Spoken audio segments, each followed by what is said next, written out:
Not London forever.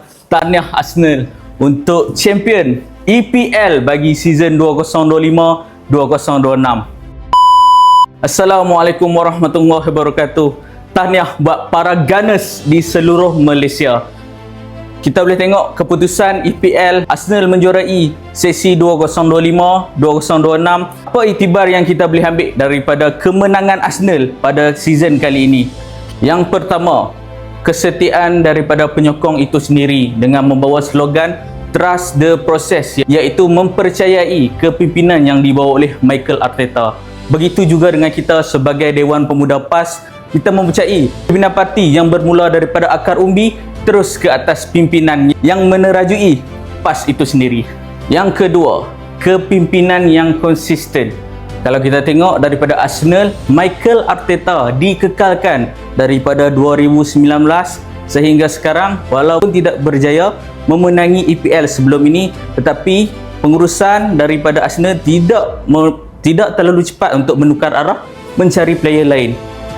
Begitu juga dengan PAS yang sangat terkenal dengan sebuah organisasi yang tersusun, disiplin dan mempunyai hala tuju politik yang sangat rapi. Yang ketiga, membina dari bawah.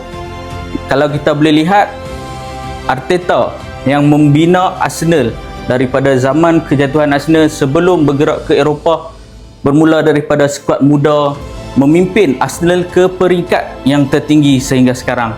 Begitu juga dengan kita sendiri di PAS, kita bermula daripada akar umbi, bermula pada cawangan, ke kawasan, ke peringkat negeri dan juga ke peringkat nasional. Kita bergerak sebagai satu pasukan, bukan sekadar untuk individu, kita bergerak sama-sama untuk menaikkan nama PAS itu sendiri.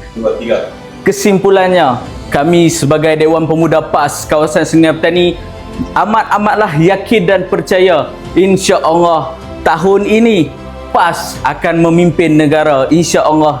Siru ala barakatillah. Ayuh, saya menyuruh kepada seluruh anak-anak muda khususnya untuk kita bangkit dan pertahankan negara ini. Kita bersama-sama untuk merealisasikan hasrat murni ini agar PAS dapat memimpin negara dengan penuh adil dan saksama.